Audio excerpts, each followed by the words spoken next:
It's a Matter of Principles by EDU TV. EDU TV with 1 million eyeballs across the globe. Connecting schools, universities, industries, and corporate houses. Uttam sir, thanks a lot for taking time out to come out and speak about health at the institution. Thank you very, very much. A little brief 30-second background on you will help all our viewers understand your little journey in the education system. I'm in the field of education from last 33 years.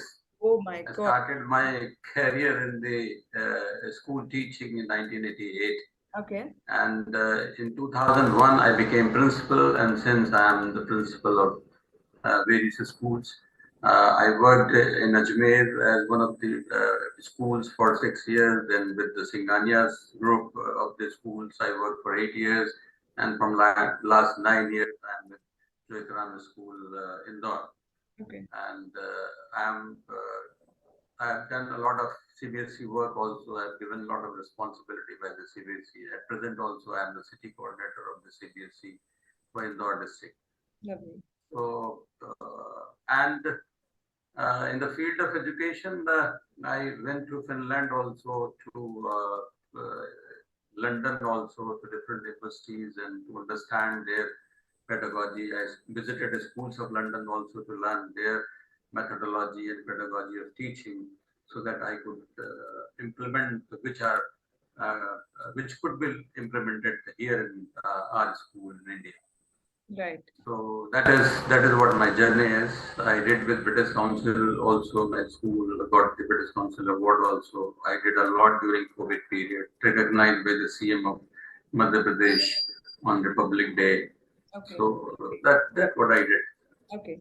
So since you've traveled outside and seen the different kinds of countries and what they do for education, what is the one thing that you think is missing in our country?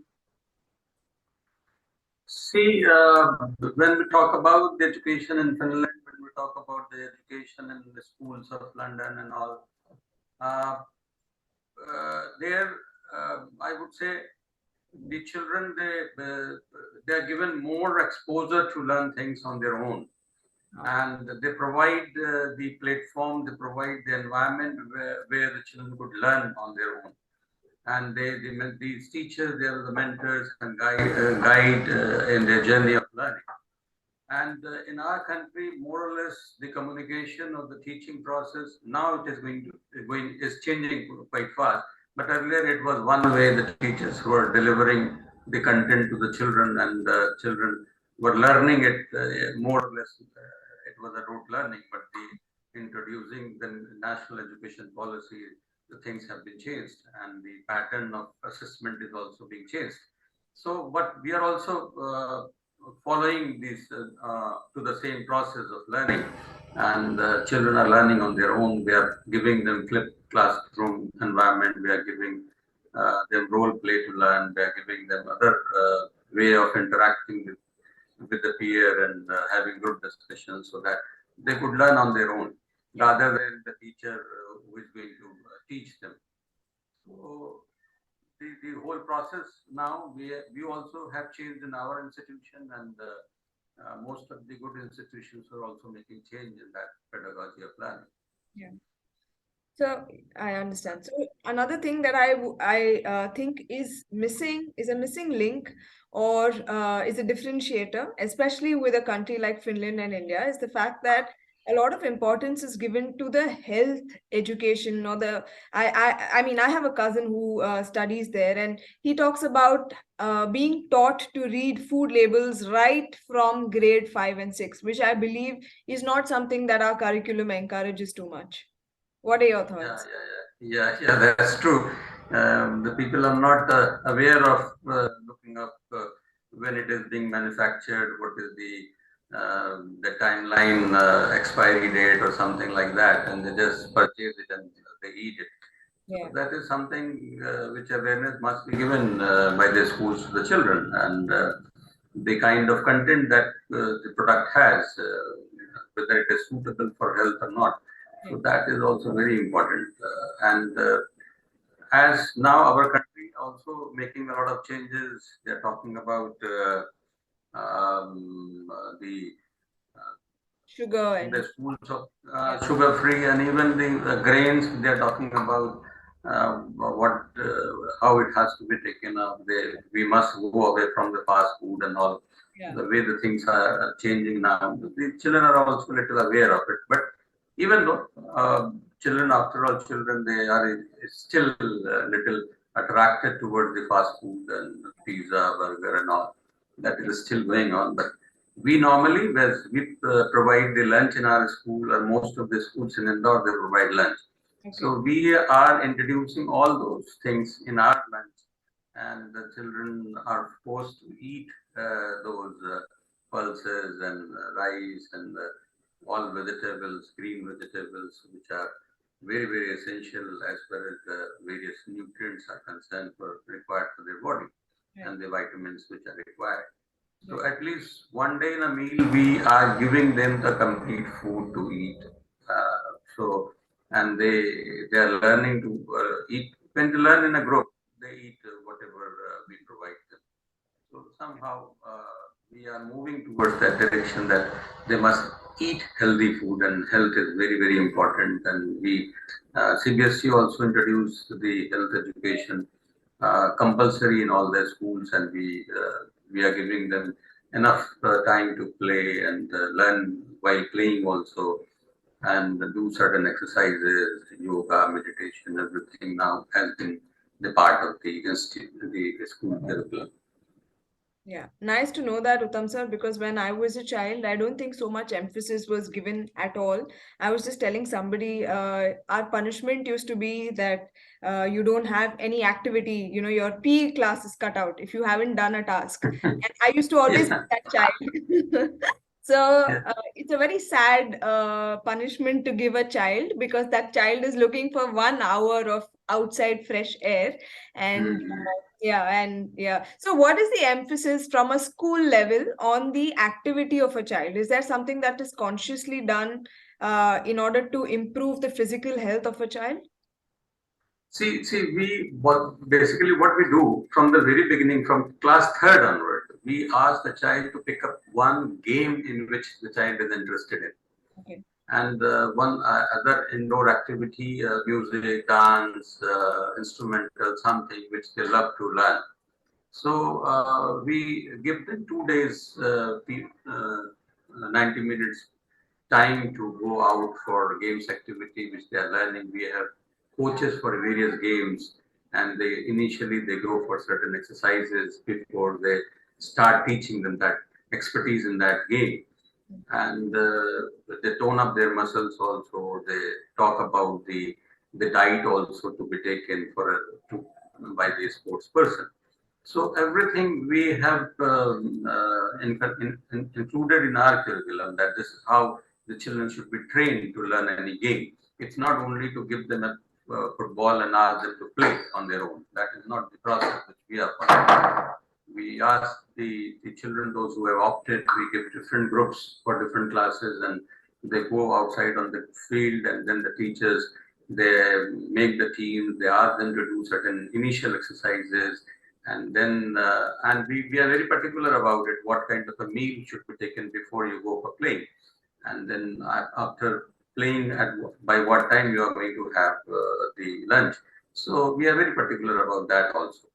So they are given the various exercises, and then they play, and we train them properly to that particular game which they would like to learn. So Nice. this, It's very this is what we are following. it's very encouraging to see that institutions are actually doing this today.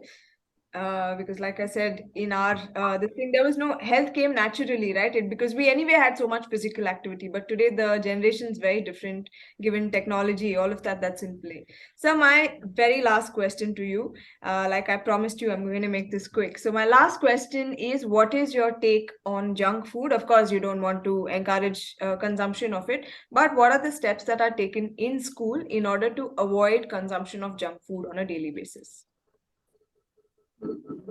See, we don't allow anybody to bring the junk food in the school. They should not eat anything while they come to school in the bus. School bus, they should not carry the teachers there who are there in the bus. they check their whatever eatables they are bringing to the school, and while going also, they should not use any kind of a junk food.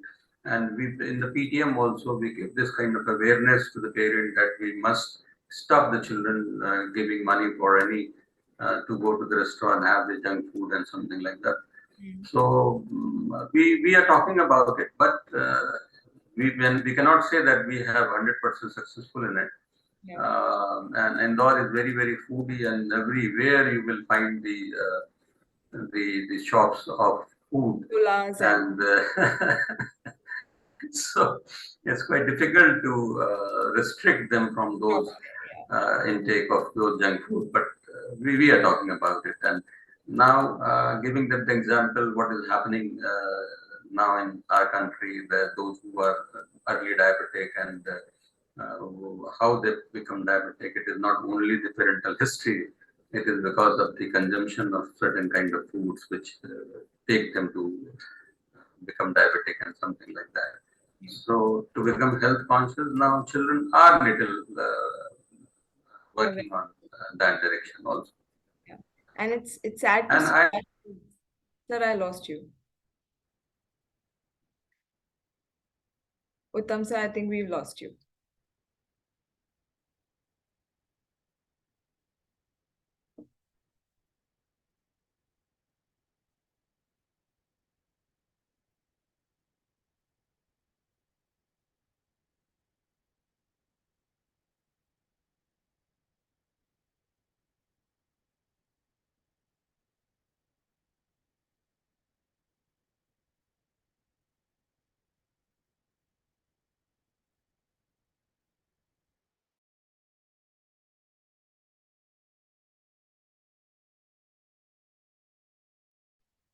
Yes,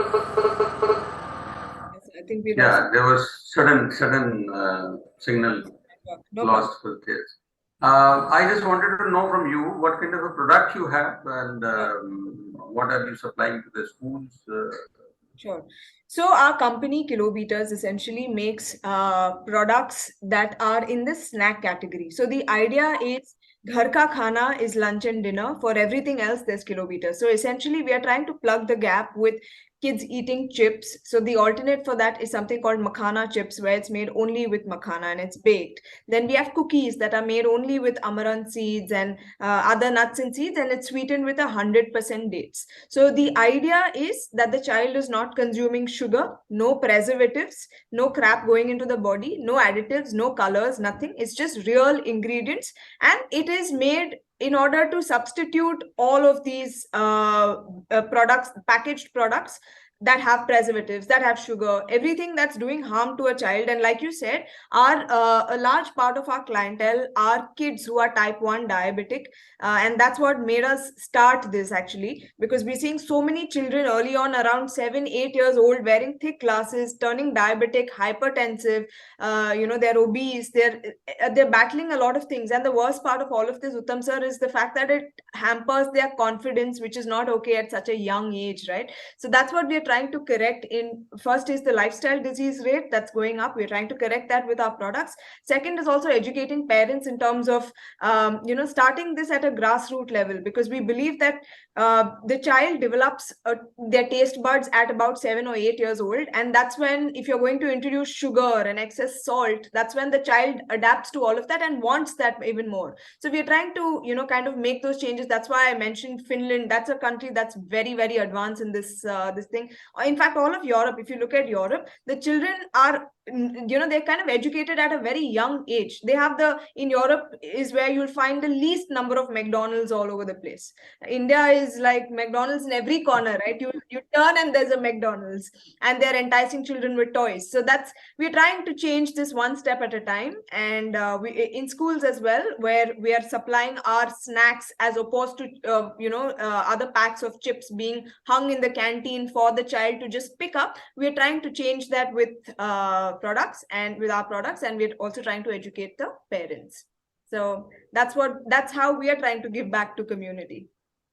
Okay, that's good. That's good. And I would like to get the details of how to get the product and how to be in association with you, so that we could have the Look at same it. kind of Absolutely. awareness in the children. Absolutely. I will do that for you, sir. Thank you very much for your time, Uttam, sir. And I hope that your contribution to the society pays off and a bunch of healthy kids pass out of the school every year. EDU TV with 1 million eyeballs across the globe. Connecting schools, universities, industries, and corporate houses.